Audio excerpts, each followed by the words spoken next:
I'm back. I still feel really bad, but maybe for other reasons, like realizing that having second and even third jobs, which aren't jobs, but more just side work, uh, the extra income that they bring in doesn't really bring in any sense of calm or peace or prosperity. It's really just making my memory really bad. And um, my memory is full. It's like someone has to pay for more space in my head.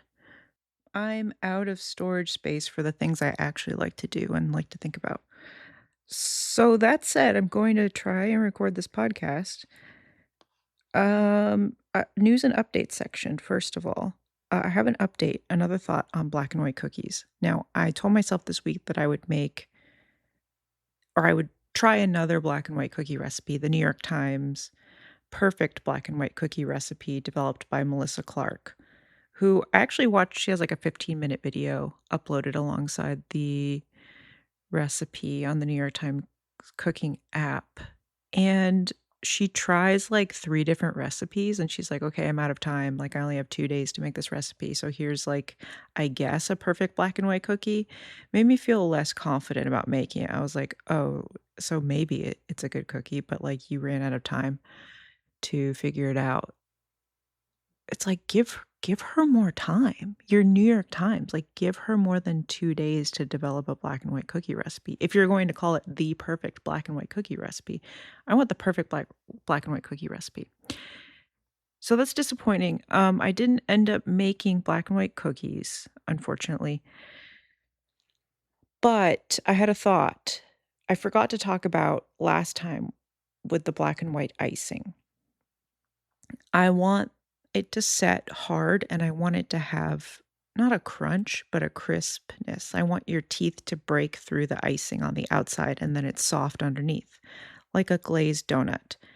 And I thought that maybe Scotty, the donut guy who I follow on TikTok, he said that you need to glaze things warm. The glaze needs to be warm and the item needs to be warm in order for the icing to actually set and harden and have that crisp. And so when I was looking at the New York Times perfect black and white cookie recipe, they add boiling water to the icing, which I thought, oh, perfect, because they want the icing to be hot and set better. But really, when I actually watched the video, Melissa Clark explains that the point of the boiling water is to make sure that the powdered sugar dissolves perfectly and that there aren't any lumps. So maybe it's a twofold application, like maybe they unintentionally made a good icing using this boiling water. I don't know, but I am interested in trying a black and white cookie recipe again and getting a nice icing snap. Okay, I have a pancake update. My mother shared a link with me. It's called, well, the website is called Absurdly Optimized. The article is called the absurd oh, why can't I say it? Absurdly Optimized Pancake, a systematic investigation of acid-base neutralization, CO2 production, kinetics, gluten inhibition, and the Maillard reaction as applied to a 125-gram flour batter with an interactive stoichiometric calculator that adapts to whatever is in your refrigerator. This is a little bit too much for me, but interesting. The writer, who's the writer? Someone named Ben. I've been making pancakes for 25 years. It was the first food I ever learned to cook, starting with Dory Greenspan, love. Greenspan's recipe from Pancakes from Morning to Midnight, which is a book. I made her recipe dutifully for close to 20 years until someone mentioned Kenji Lopez Alt's buttermilk pancakes, and I switched to making those dutifully instead. But I started to wonder whether I'd actually found the optimal pancake or just the most recently recommended one. I have that thought all the time. And every time I made Kenji's recipe, I was annoyed at two things: having to run out for buttermilk and use the imprecise cup measurements rather than weights. I was also curious about competing recipes that use sour cream, Greek yogurt, cottage cheese. Each one claimed to be the best. None of them showed their work. So I did what any reasonable person would do. I derived the pancake from principles. So they have this calculator, which is interesting. I don't know if I mean, it's such a long article. Oh, here's the conclusion. What did they say? The default configuration, ricotta plus kefir plus sour cream plus separated eggs at Tang level 5 overnight mode leaves residual acidity in the sourdough range, about 0.5% lactic equivalent, with the cool room ferment driving it higher still as the kefir cultures kept working. The rise comes from baking soda and baking powder folded in the morning, helped by whipped egg whites and steam from the dairy's moisture. The overnight ferment itself is for flavor and tang, not lift. Yeah, I'm not doing that. I'm not That's crazy. I did read this sort of in depth. Ricotta plus kefir plus sour cream plus separated eggs, and then you make it the night before, then you add the baking powder and baking soda day of, right before. I don't know. I don't know about this. No. Speaking of, I did want to talk about Ella Quittner, her book Obsessed with the Best. She does pancake recipe testing. I don't know what her conclusion was, but it's so subjective. Like, anyway, Pancake Princess obviously had to do a best pancakes comparison. So what did she do? She always picks the most random recipes. I really wonder how she picks them.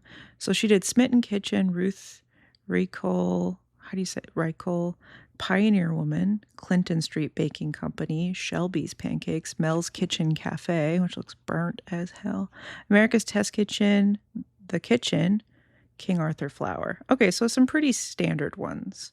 Sometimes she used the most random blog recipes, and I'm like, what? Where did you even hear about this? And like, why? Okay, so update from Pancake Princess. My favorite pancake recipe of all time that I've tried is Chez Ma Tante recipe via the New York Times. You'll have to add between quarter to half cup flour to get the batter the right texture, but otherwise find it very true the absolutely delicious restaurant version. Oh, okay. So overall, the kitchen's lofty buttermilk pancakes and Ruth Reichl were my new favorite discoveries. I expect to bust out Ruth's recipe in the future if I need to impress a crowd, but will most likely stick to the kitchen's recipe for more everyday pancakes. However, I still have my overnight tests and recipe tweaking work to do. So, based on the crowdsourcing, these were the results. Most universally crowd-pleasing pancake, Ruth Reichl's or Shelby's Cakey Cinnamon. Best pancake for least effort, Shelby's Cakey Cinnamon or Ruth. Best classic pancakes, the kitchen's lofty buttermilk pancakes. Thickest pancakes, why is that a category? Smitten Kitchen's tall and fluffy buttermilk pancakes. Hold on, let me just like look up this recipe real quick. Okay, I'm back. I wanted to look up a couple of these recipes. Chez Ma Tante pancake. Let's see. 6 to 8 pancakes, 1 large egg, 1 egg yolk, baking powder, 2 tablespoons granulated sugar, kosher salt, whole milk, all-purpose flour, cup plus 2 tablespoons of clarified butter, salted butter for serving, maple syrup. Okay, so it has a lot more butter than, well, I guess it's very similar to I'm basing this off of the Alison Roman buttermilk pancake recipe that I make now a few times. So they just use regular milk. And then I'm looking over to Ruth Reichl's recipe. Now her recipe is just written out in a paragraph form. Melt a stick of butter. Whisk a cup of milk, 2 large eggs, and a tablespoon of vegetable oil, then add the butter. In a small bowl, whisk a cup of flour with 4 teaspoons of baking powder, 4 teaspoons of sugar, and a teaspoon of salt. Whisk that into the milk mixture until just combined. Okay. So neither of those use buttermilk. Okay.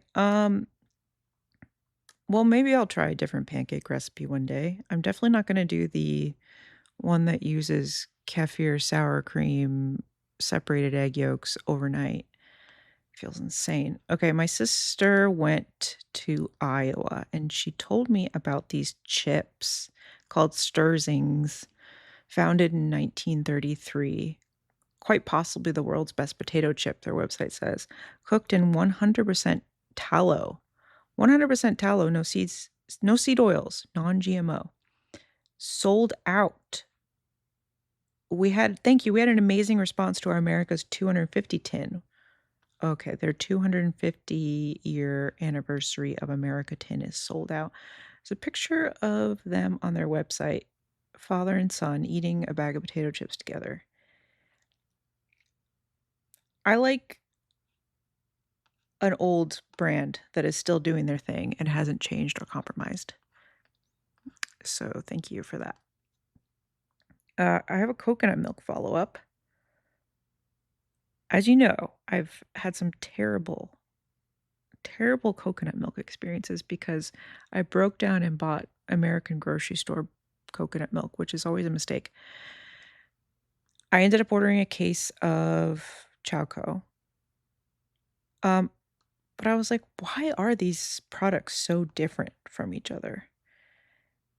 So I went to the Splendid Table, America's Test Kitchen Taste Test Coconut Milk by Sally Swift and America's Test Kitchen.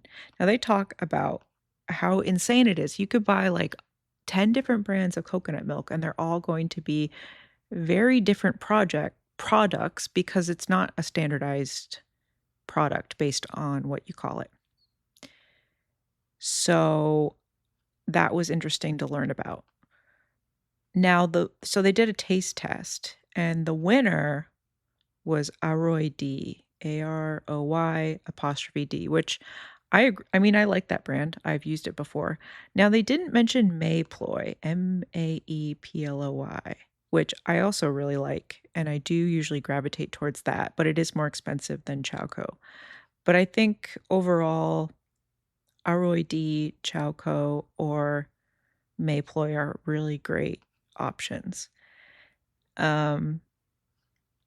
What else? They also recommended Roland coconut milk, which I've never had. Goya, which feels risky. They did recommend Chowco. Not recommended A Taste of Thai coconut milk. Yeah, it's one of the worst. It's greasy and watery, they say. Ooh, yeah.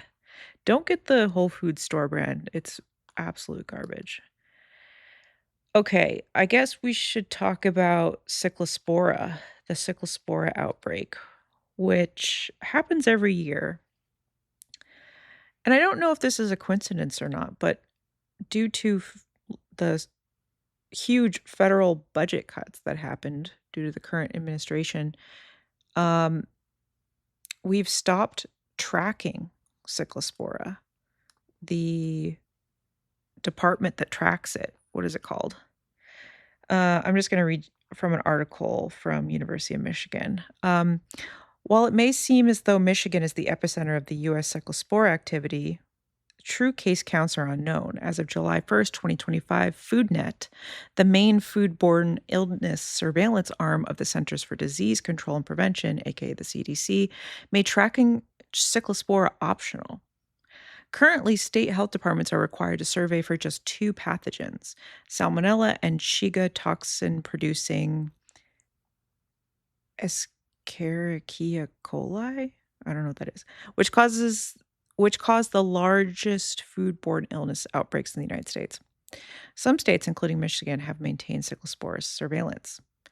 And the CDC is not keeping up with national data on recent outbreaks. The agency last posted an update on activity on July 1st, which lists only 145 cases nationwide through June 16th, with 20 hospitalizations. So, according to UNM, University of Minnesota's CIDRAP, there are over 1,200 cases in Michigan alone, which amazingly have been loosely tied back to Taco Bell. So I did warn my sister, please stop going to Taco Bell for your safety. Oddly enough, when I made my 2025 bingo card, E. coli outbreak at Taco Bell was one of my bingo squares, which was basically me predicting illness upon my sister. Okay, this is from people.com. Taco Bell locations stop serving lettuce and guacamole amid explosive diarrhea parasite outbreak. Yikes.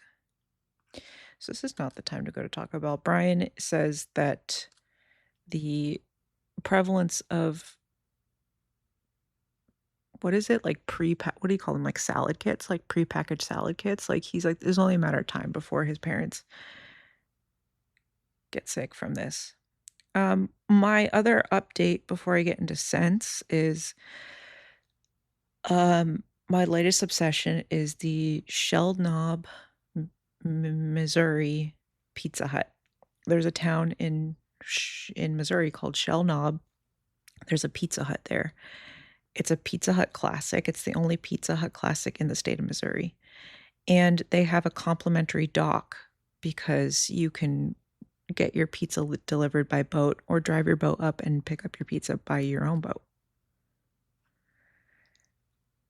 So I would recommend that if you're in the area. Scents. Okay, Trudom Bruma. Official description. Okay, put a link. Let's check it out. This was blind, by the way.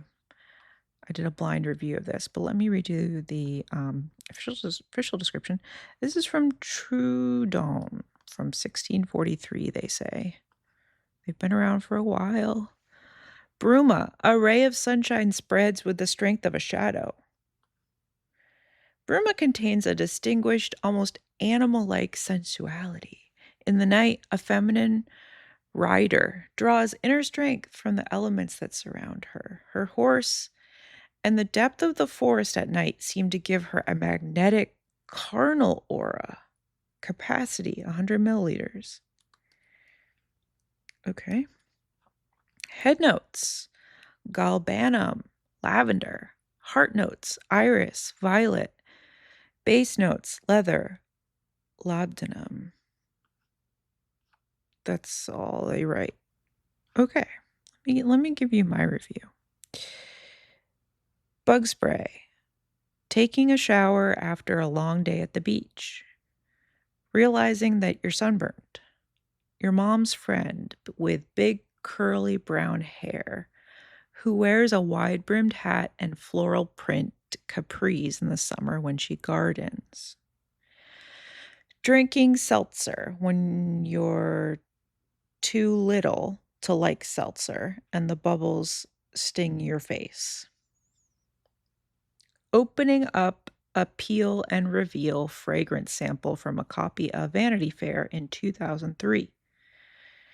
Someone chewing bubblegum 10 to 15 feet away. Limited to, that's a store. Iris, going somewhere. Okay, let's get into the internet updates. I'm getting a lot of Bon Appetit test kitchen footage.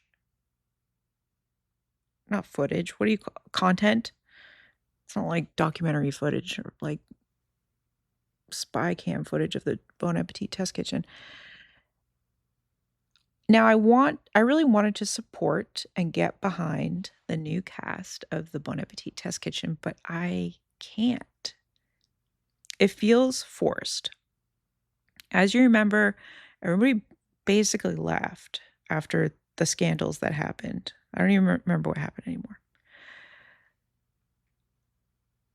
So they have like a new age, they hired a bunch of young people back into the test kitchen. And it's just like they hired a bunch of people who maybe like they're all like very media trained, which is very much the opposite of what it was before. It was all just like people who worked together in a test kitchen so that they already had a rapport of some kind. They already had a background. It's like casting a reality show 101. Like they have to be friends already and they have to have a background, yet they have to be coming in with some sort of relationship. This is the opposite of that. They put a bunch of people together who knew how to talk to a camera already, and it feels too forced, too polished. Um, it's not organic. It's too there's too much production behind it. I'm sorry. It's not working. Every time I see a person, they are talking like an influencer, talking into the camera about like a new cocktail they tested. And it's like, no, like this isn't what we want, actually. And this wasn't why people watched the BA Test Kitchen. They wanted to see Claire like Googling stuff on her computer because she didn't know what was going on. And the camera person like trying to follow her around the kitchen because they didn't know what they were doing. That's what people were there for. And just stop. Okay, let's get into TikTok. My TikTok section is ripe. Actually, that's all I have. Dried beef log is the first link. Let's click on it. Oh, God. Hodges Farm, Texas, 1 week ago. Dried beef log. A hit every time I make it. I don't know about that. 8 ounces of room temperature cream cheese, 1 jar of dried beef, finely chopped, 1 teaspoon of accent. I don't know what that is. 1 to 2 tablespoons of chopped green onion. Put half the beef in the cream cheese. Make a log and roll it in the rest of the beef. Refrigerate. Ooh. I don't know about that. What is accent? Hold on. Accent product. It's a flavor enhancer. It's a seasoning brand flavoring MSG. Okay. I don't think I'll be making that. Okay. What's the next one? Oh, I wrote, I fear for the perpetual stew eater. The perpetual stew eater is coming onto my TikTok feed a lot. Zach, ZAQ dot projects. It's he's into the 400s. The soup is black at this point. He's adding a lot of things to it. I don't think he should be eating it anymore. I'm worried. So keep an eye out for the perpetual stew eater. If he stops posting, call the police or the ambulance. Crispy Scottish morning rolls is the next link. I really want to make these. I don't know why I didn't. Roving Haggis is the user. Crispy Scottish morning roll. Oh my God, piled with butter and the British or Scottish version of bacon and tomato. Ooh, there are 3 versions of a morning roll: softy, crispy, and well-fired. Ooh, yeah, I would like a well-fired or a crispy.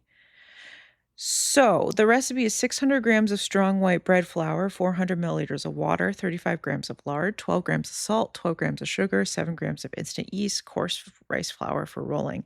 I never have lard on hand, so I need to have some lard on hand because I would like to make flour tortillas as well. And I would like to make these very badly. Anyway, they look amazing. Hold on one second. Okay. You might remember that I bought a cherry pitter recently, which I now regret because why would I do that? But this person who I follow on TikTok called Wise Guide, WYSE Guide, he lives in like Iowa or something and he has a really big garden, but he also does food stuff. This is an old school cherry pitting trick. You just need a bobby pin. And you just stick the looped end of the bobby pin into where the stem was and sort of scoop the pit out. I wonder if this gets tiresome. Looks like he's struggling a little bit. But gee, I wish I had seen this before I ordered a cherry pitter. Okay, next, McGriddle Butter Swim Biscuit. Amelia is not a chef is the username. She made a maple sausage butter swim biscuit. Absolutely out of control. Stick of salted butter for the pan. 2.5 cups of flour, 4 teaspoons of baking powder, 1.5 teaspoons of kosher salt, 1 1/4 cup of granulated sugar, half a teaspoon black pepper, 1.5 cups breakfast sausage, cooked, crumbled, and cooled, 1 cup shredded sharp cheddar, 2 cups buttermilk, 2 tablespoons melted butter, 1 teaspoon vanilla extract. I was not expecting that. And then you make a maple butter glaze, which is 2 tablespoons of salted butter, melted, 3 tablespoons of pure maple syrup, and then malt and salt for topping. Okay, so not only is it a butter swim cornbread, but you put a glaze over it. Feels a little ridiculous. Like, what meal could you possibly eat this at? It feels too ridiculous to eat for breakfast. And you can't have a meat in dessert. But I'm still intrigued. Fouet tartare is the next one. Fouet? I think that's a Catalan word, fouet tartare. This person, the swirl muse, made fouet tartare. Unbelievably delicious, they said. 200 grams of fouet, roughly chopped. Small shallot, 5 cornichon, 15 small capers, a half a teaspoon of Dijon mustard, half a teaspoon whole grain mustard, 1.5 teaspoons Worcestershire sauce, 25 grams mayonnaise. Why would you measure mayonnaise that way? 1.5 tablespoons. Squeeze of fresh lemon juice, small drizzle of honey, chili sauce. I had to look up what fouet was, and I was not disappointed by the picture on Wikipedia. I do love a Wikipedia food photo, one of the most beautiful. It is a long sausage with a string attached and a white yeasty, I would assume yeasty out coating. It's on a plate that has a border that is checker but with flowers on the white squares, and then the blue squares have more squares inside of them. And then that beautiful plate is on top of a plaid chair or something, maybe a tablecloth. It looks a little lumpy, so I'm not sure.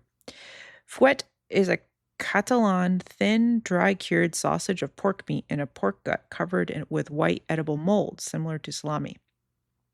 The most famous is made in Comarca of Osona and is also known as Vic Fouet. Vic Fouet. Other places have a long tradition of making blah, blah, blah, blah, blah, blah. Flavored with black pepper and garlic, sometimes aniseed, but unlike chorizo, contains no paprika. The intense umami flavor of it. The intense umami flavor it leaves behind makes it very popular among the Japanese. Okay. Lava sauce. Ooh, this was a pretty good TikTok. Okay, so Paul Prudhomme is coming back. I talked about Paul Prudhomme because we found a container of Salmon Magic seasoning powder in Brian's parents' cabinet, and I was like, what the hell is Salmon Magic? All kinds of different magic, like meat magic, dessert magic, fouet magic, all kinds of different magic seasoning by Paul Prudhomme. I didn't know that he is credited with popularizing the rise of spicy food in mainstream America through his Cajun cooking and his various PBS television shows, which was very interesting for me to learn. Okay, so who is this guy? His name is Paralonomics. Peralonomics. The video is called Why Taco Bell Got Rid of Its Lava Sauce. I don't know if this video actually answered the question about that because they actually brought it back. Do you not remember when they brought back the Volcano Quesarito? They had a quesarito, the Volcano Quesarito, which I idiotically ordered twice at my local Taco Bell as the Volcano Quesarito. I can't go back there. So they brought the lava sauce back, so I don't know what he's talking about. Anyway, that's besides the point. This guy does really good deep dives on a lot of food products, but he kind of really goes like a little too off course, and you're like, what are you talking about? But he did bring up Paul Prudhomme, so that was interesting. Next, sformato, which is basically an unmolded, crustless quiche. I learned from Arthur Schwartz if there's an S before the word in Italian, it means no. So S formatos, formato. S means no, formato means form, so not formed. So unmolded crustless quiche. Let's check it out. Oh my God, this guy, Luke Palladino. He's in Venice. He's definitely American. He's like from New Jersey or something, but he lives in Venice now. And he makes Italian food. He has all these squash blossoms. This was so confusing to me. He made basically a crustless quiche lined with the squash blossoms.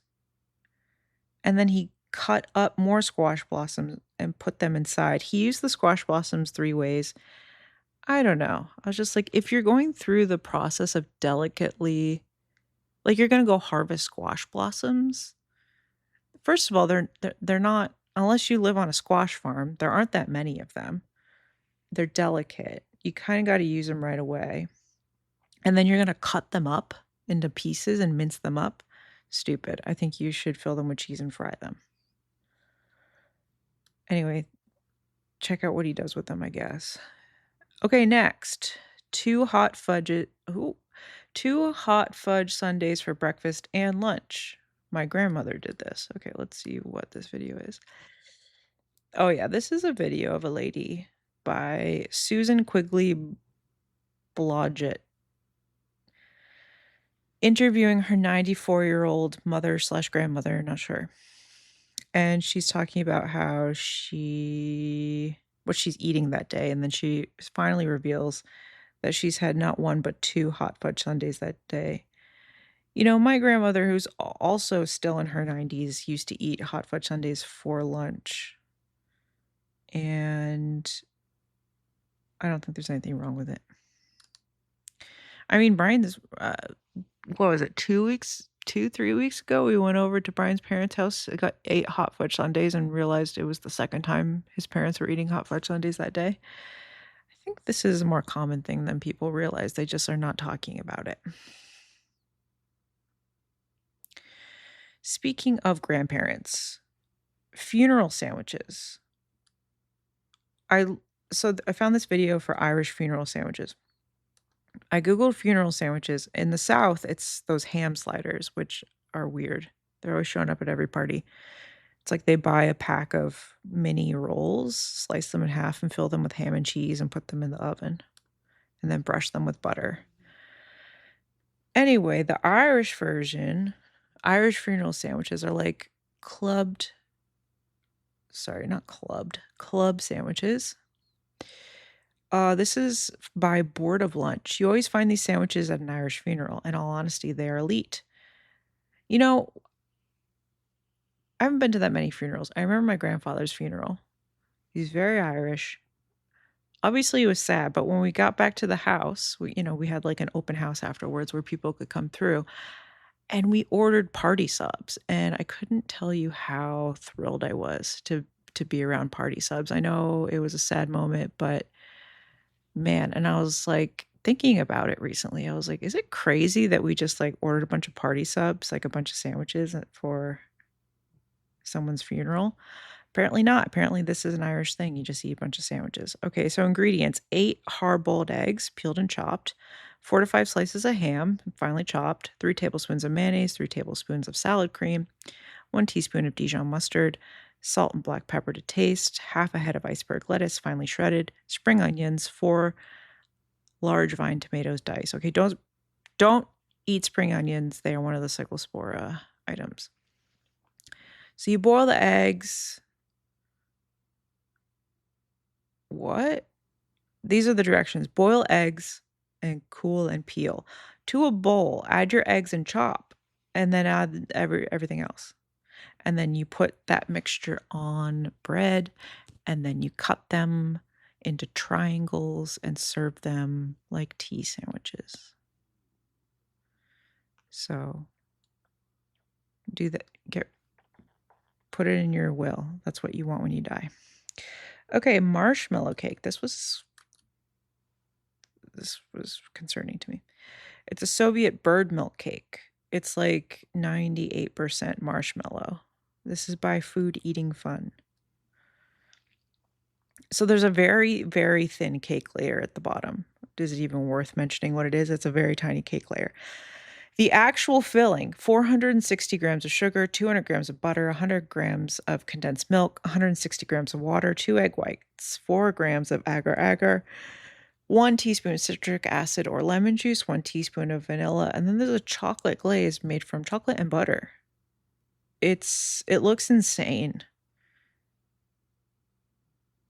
It looks crazy, and is this person a child? I feel like this is a child's account.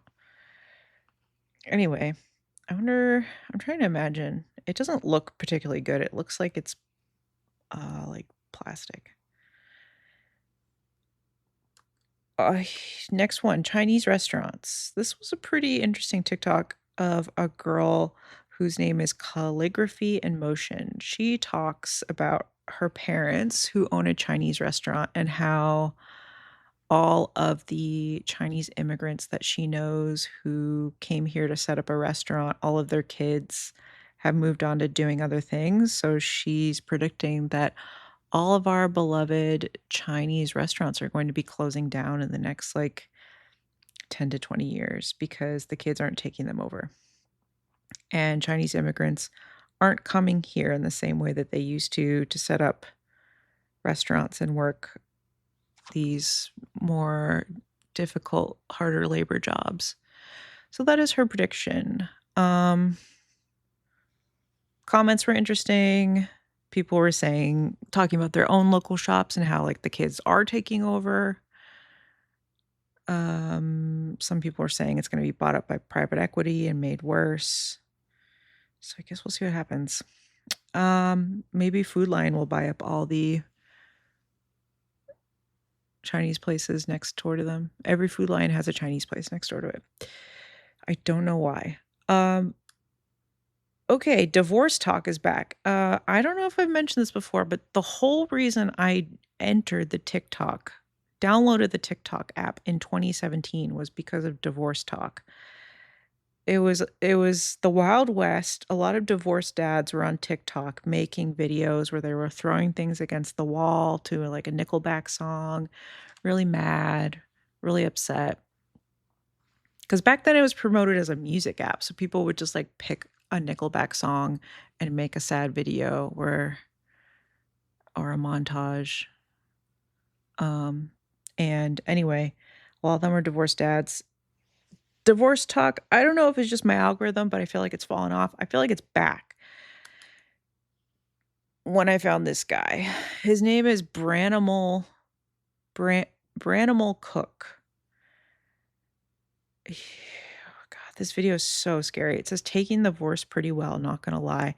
He slaps slices of ham all over his coffee table like he's dealing cards, and then he sprays ketchup and mustard all over them. This was scary enough that I watched it a few times, so now his videos are coming up on my feed and they're getting worse and I'm scared. And then because of this, like alcoholism TikTok is now my algorithm. It's like people who are alcoholics. Um so okay, so Branimal Cook, I'm on a different video. So he has a sub series called Line Cook Meals. This is Line Cook Meals 15. He makes the craziest meals. He's drinking whiskey out of a Spam can. The worst part is I've eaten a meal like this made by a line cook and threw up everywhere afterwards. And I can't watch this video without getting sick. Something's going on. He's cutting up hot dog buns. He's going to put Spam. He's drinking Natty Ice. He's drinking giant buzz balls. I don't know how serious it is, but it seems like this is actually his life, and I'm scared for him.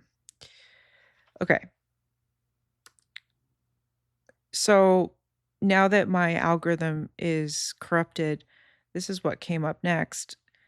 Um, what's your name, sir? Misfit Drinks. He's pouring an entire bottle of barefoot Moscato into a mug and drinking it. He just unhinges his jaw like a snake and swallows it whole. Um, I remember one of the first times I went over to Brian's parents' house, his mom had a bottle of barefoot Moscato, and she took one taste of it and poured it down the drain, which is the opposite of what this guy did. Okay, let's get into what I ate last week. July 6, 2026, it was a Monday, 8:30 a.m., counterculture coffee with half and half made at home. 11 a.m., grilled provolone on olive oil toasted Mount Athos fire sourdough made at home. 2 p.m., Blue Bell cookie two-step ice cream. 5 p.m., wonton soup with crispy wontons and a bit of spicy Thai soup with chicken from Nee Asian Kitchen in Wake Forest, North Carolina. I woke up craving regular, normal tiramisu. I'm done making weird tiramisus. I just want regular tiramisu. I also woke up feeling terrible, which you might remember because this was the day I recorded last week's episode, and I was feeling terrible. I couldn't even finish the Bluebell cookie two-step ice cream. I had a little bowl, and I just let it melt in the hot sun on the back porch. Choked down this grilled cheese. So Brian picked up wonton soup and what he referred to as backup soup, which was hot and sour soup and spicy Thai chicken soup. Bunch of hot soup for a hot day. Brian loves to buy a lot of soup. Brian went to go pick up the order, and he said that the woman at the restaurant was laughing at how much soup he was picking up, and she had to check to make sure she wasn't packing the order wrong. Little does she know, this is one of the more conservative soup orders he's placed in recent memory. He's ordered twice the amount of soup for half as many people. So we got so much soup that they packed it into a box with 4 packs of wonton strips. I was never allowed to eat wonton strips growing up. I remember getting them. We had a Chinese place at the bottom of the hill, Char Kun, recently caught on fire, unfortunately. They had northern style dumplings with the really thick wrappers. And yeah, we would always get wonton strips because my dad would always get a quart of hot and sour soup and eat it alone out of the quart. And my mom wouldn't let me eat the wonton strips because they were, quote, empty calories, as if none of the other Chinese food we were eating, fried Chinese food we were eating, wasn't empty calories. So they do feel forbidden. So it was very special to eat so many empty calories. The spicy Thai soup was really good. It was hot, so slightly sweet. I think it was made with red curry paste. Oh, also, I ordered that giant pallet of coconut milk, and I realized I don't have any curry paste. July 7th, 2026, it was a Tuesday, 8 a.m., counterculture coffee with half and half made at home. 9 a.m., leftover spicy Thai chicken soup from Nee Asian Kitchen. 12 p.m., bruschetta crackers and leftover fried wonton strips. 5 p.m., Blue Bell vanilla ice cream. 6 p.m., Romanian moussaka made at home. I saw a TikTok video of a lasagna, but with sliced potatoes. And then my mom happened to send me this Romanian moussaka Milk Street recipe, which was perfect because when I first saw that video, I was like, this is a perfect way to use all the potatoes that Brian just dug up out of the ground. I don't know what, we have a couple of varieties. They ran out of all the varieties we chose, so they gave us leftovers. The potato that we got is too waxy. I do not like a waxy potato. Anyway, so my mother sent me the Milk Street Romanian moussaka recipe. It was paywalled, but WSKG.org has it without a paywall. Romanian moussaka. Okay, they spell it differently than the Greeks, obviously. 14.5-ounce can of whole peeled tomatoes, 1.5 pounds russet potatoes, peeled and sliced, 1 tablespoon of vinegar, kosher salt, pepper, black pepper, 1 tablespoon of neutral oil, 2 medium onions, 3 medium garlic cloves, 1 pound ground pork, 2.5 teaspoons smoked paprika, 8-ounce container of creme fraiche, 2 large eggs, 1/4 cup plain dried breadcrumbs, 4 ounces of manchego cheese or sharp cheddar cheese shredded, cornichon to serve, pickled sweet peppers to serve. So I had hot Italian pork sausage from Whole Foods I need to use up, so I just used that. I took it out of the casing. I had a 14.5-ounce can of San American crushed tomatoes. I just used 1 onion. I used 4 cloves of garlic.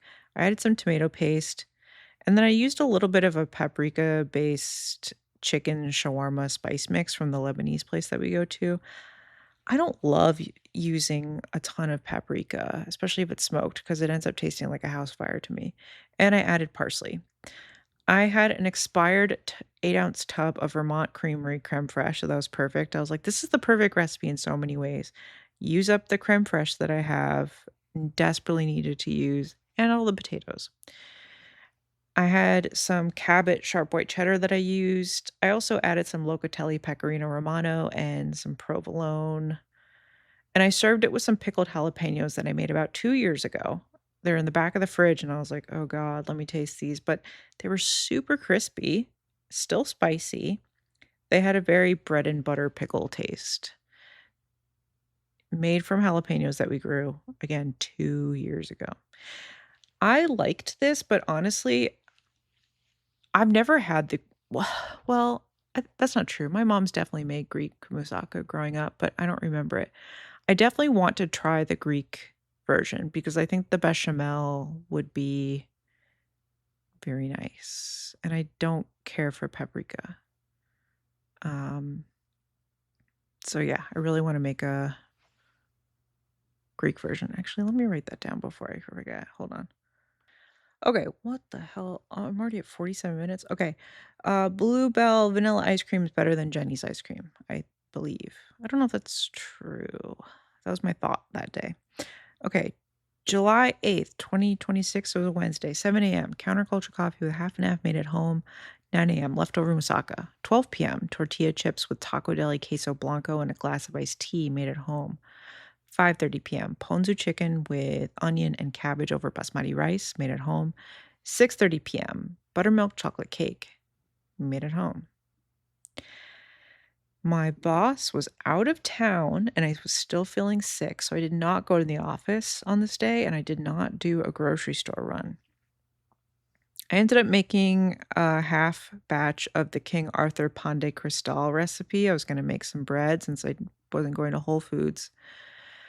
I decided to ferment it overnight instead of the 2-hour room temperature fermentation, and then I decided to go the focaccia route, which was a suggested use at the bottom.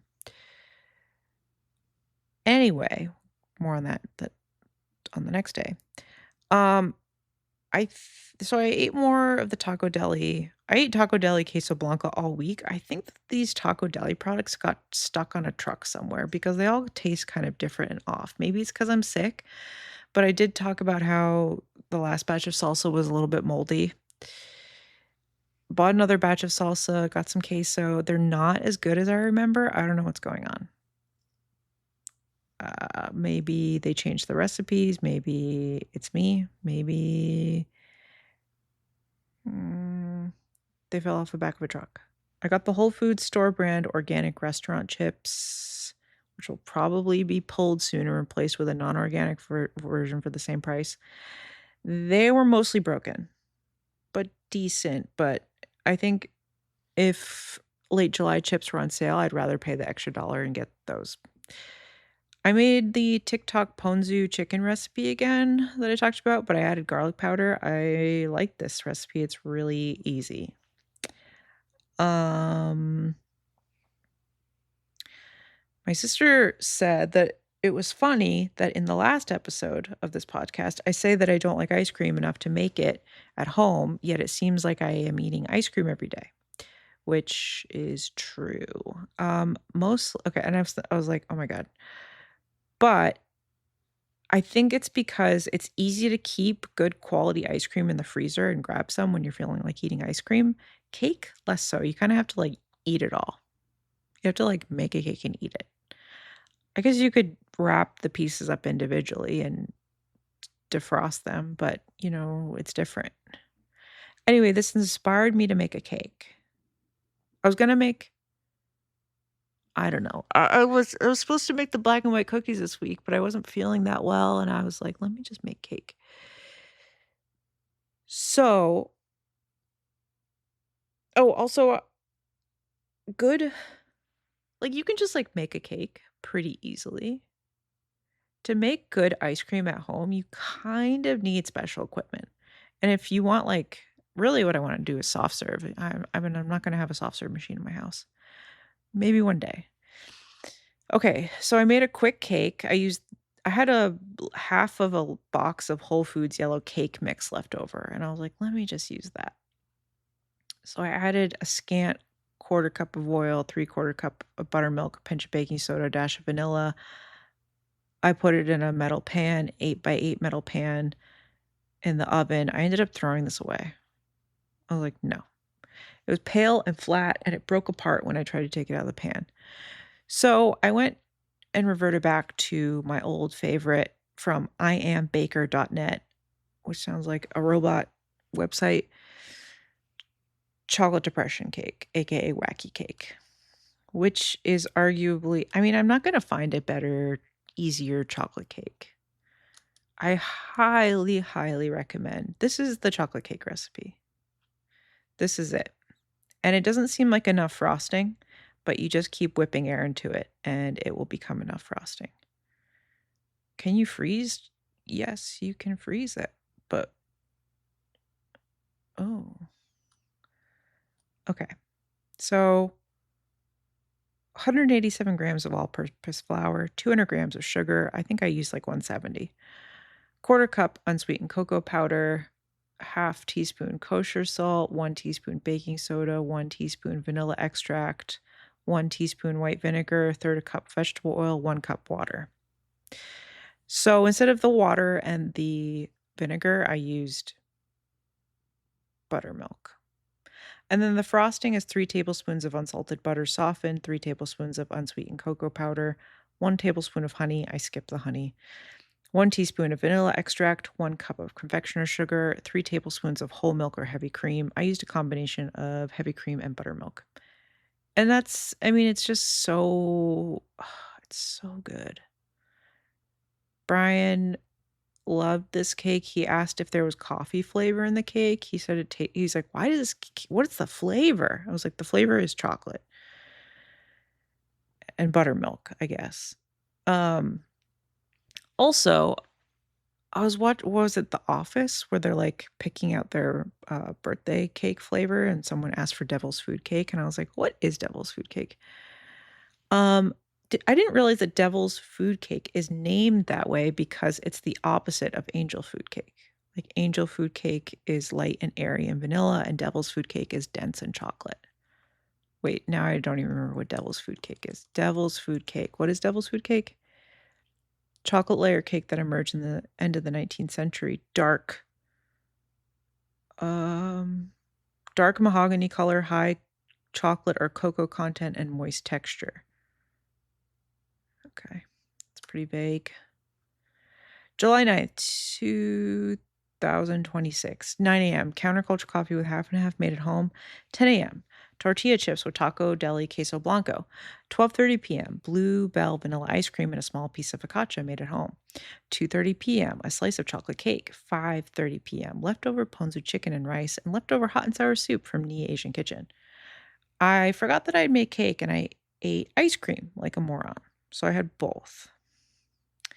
So I ended up making the pan de cristal half recipe as a focaccia in a loaf pan for height. I let it sit out on the counter for about 4 hours, which is maybe a little bit too long. I baked it at 475 on a metal steel in the oven for about 28 minutes or so.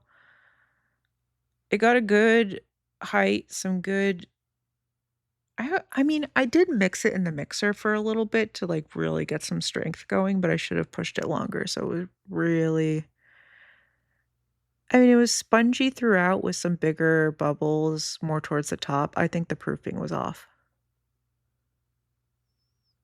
Anyway, it was decent. Brian ate almost all of it. With peanut butter, he put it was like a raspberry sorry, it was a rosemary focaccia, and he put peanut butter all over it this morning. July 10th, 2026 was a Friday, 7 a.m. Counterculture coffee with half and half made at home. 9:30 a.m. Tortilla chips with taco deli queso blanco. 1 p.m. A slice of chocolate cake. 6:30 p.m. Food Lion chicken tenders over romaine lettuce with parmesan. Brianna's creamy Caesar dressing and focaccia croutons made at home. And a small pour of Commonwealth Brewing Bisou Bisou Pilsner. Just eating queso and cake all day like a child. I added too big of a splash of milk to the queso when I was heating it up, and it was too runny, and I was yelling the whole time I was eating it because it was dribbling all over a clean shirt I just put on. Plus, all the chips were broken, so I was just dipping small broken chips into liquid, and then it dribbled all over me. Put on perfume. Got it in my mouth. Spraying perfume in your mouth is cheaper than Ozempic, depending on what the perfume is, I guess. But that's why I didn't really eat. I just ate a slice of cake and chips and queso until dinner time because I had perfume in my mouth all day. It was disgusting. Brian bought this terrible beer from Commonwealth Brewing. It's a French style Pilsner with Barbe Rouge and Sapphire. I think those are hops. It was awful. The can was covered in lipstick kisses. Tasted like if I tried to make beer in my house without a recipe. July 11th, 2026 was a Saturday. 8 a.m. Counterculture coffee with half and half made at home. 11 a.m. Coffee with creamer, 2 sunny eggs, hash browns, wheat toast with butter and sausage gravy, and a fried chicken thigh with Texas Pete hot sauce at McLean's Old Time Cafe in Zebulon, North Carolina. 2:30 p.m. Barbecue pork, coleslaw, hush puppies, butter beans, and collard greens at Grady's Barbecue in Dudley, North Carolina. 5 p.m. A slice of chocolate cake and iced tea made at home. 7 p.m. Milton's salt and pepper crackers. Yes, we went to McLean's Old Time Cafe in Zebulon, North Carolina for the 100th time, even though it's like 45 minutes away from our house and not even good. Carpet is a very interesting choice for a restaurant, wall-to-wall carpeting like a movie theater. Brian was convinced that our server was faking a limp. There was a photo of a man bending over, hanging next to our table. Our server gave us maple syrup, even though neither of us ordered pancakes. She also said, hold on, I'm going to give you guys a lot of napkins. And then she limped away to grab a huge stack of napkins, probably because she saw Brian's beard and was like, he's going to need napkins. Then we drove around down south towards Goldsboro, North Carolina. We passed a sign for something called Heavenly Homes, which Brian was convinced was a scam to convince people to give them money to build your family a home in heaven. Give us your money and we'll build you and your family a modular home in heaven. We did some antiquing, a lot of antique places around here. Overall, once you get to the coastal plain, it gets weird and it feels cursed. There's something so unsettling. It's very flat and, not to be rude, ugly. The whole area is so ugly. And there are these like subdivisions creeping out of Raleigh, and they're the scariest planned communities and subdivisions you've ever seen. And then like the ugliest landscape you've ever seen. And there's a ton of farmland, but it's like the ugliest farmland you've ever seen in your life. It's like driving through Indiana, the flat part of Indiana. I don't know. It just like makes my skin crawl. It feels haunted. We were deciding between Wilbur and Grady barbecue. A little bit different. Wilbur's more in the city and more of like a, I don't know. I've actually never been there, so I don't know. But we ended up going to Grady, which is outside the city. It's very famous or known in the North Carolina barbecue scene, I guess. I thought it was a really good experience. It's like a very old building that has never been cleaned. I hope they never change it. Like a handwritten menu on a piece of paper, just like has never been renovated, and I hope they never do. Brian ordered 2 sweet teas, for some reason, so I bought a can of Diet Dr. Pepper. Everything was chopped up super finely, sliced and diced. They had a huge plastic container of vinegar sauce filled with red pepper flakes. So I got their barbecue plate, it's pork. This is hog country. Super chopped up pork, super chopped up coleslaw, just green cabbage. Brian got some green butter beans, which maybe are actually just lima beans, with ham in them. He said they were really good and very similar to what his grandmother made. The collards were also chopped up, and they were not liquidy. The plates or the trays, I think I got a tray, Brian got a plate, and the plate was bigger than the tray, which was confusing to me. The plate came with an additional side. They come with 3 hush puppies, big hush puppies, and they're hot. They look like mini loaves. They were really crispy, not very sweet. I like them. Everything was served on styrofoam. And then everybody else in the restaurant, this is a very tiny restaurant. It's very quiet. Everyone was ordering cheeseburgers, and then they had a special called a Southern Gravy Smothered Burger. And I was like, damn, should we have gotten that? Also, the woman who brought us our food told us that we needed to try the turkey next time.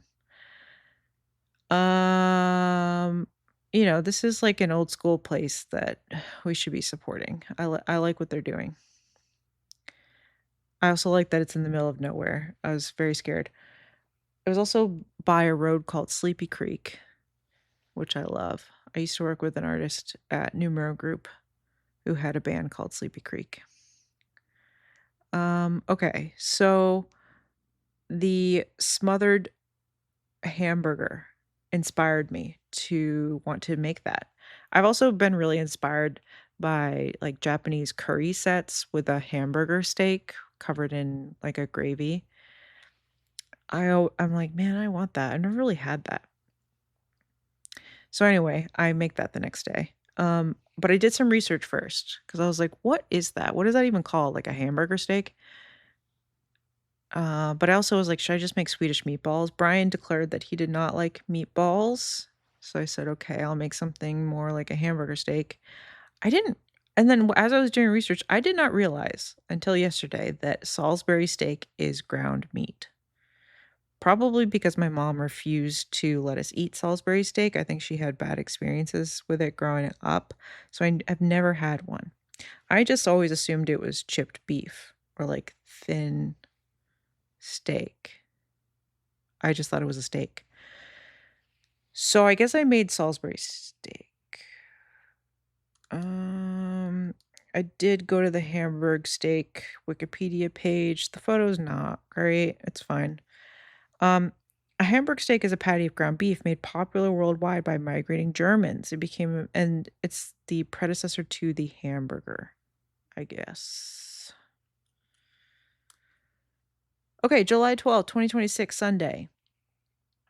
7 a.m. Counterculture coffee with half and half made at home. 10 a.m. 2 over easy eggs over fried potatoes with parsley, Parmesan cheese, and taco deli salsa doña made at home. 12 p.m. Tortilla chips and taco deli salsa doña. 2 p.m. Bluebell vanilla ice cream. 5 p.m. Pork hamburger steaks with brown gravy over basmati rice made at home. 6:30. Whoa, jeez, just hit the microphone. 6:30 p.m. An Outshine lime popsicle. I bought a bunch of Outshine. I keep writing Outburst. Outshine popsicles for Brian because they were on sale. I got tangerine, which pretty good, and blueberry lemonade, also pretty good. I do like the lime the best though. So I ended up making like a Swedish hamburger pork steak, I guess. I do have ground beef, but it's so expensive now. I'm saving it for something that like requires ground beef. So I took a pound of ground pork, 2 eggs, panko breadcrumbs, parsley, garlic powder, half a diced white onion, milk, white pepper, and a dash of five spice. I was kind of going for like a Swedish meatball flavoring with the white pepper and the very tiny dash of five spice. The white pepper goes a long way, I'll tell you what. It was really flavored. Um, you know, I think that seeing how expensive beef prices are, I don't think that Salisbury steak is gonna be a cheap, terrible food option for that much longer. I think it's, you know, everything's gonna turn into pork, I guess, because it's cheaper than beef. I have some honorable mentions, maybe a new category I could talk about. I meant to make a tavern style pizza this week and I did not.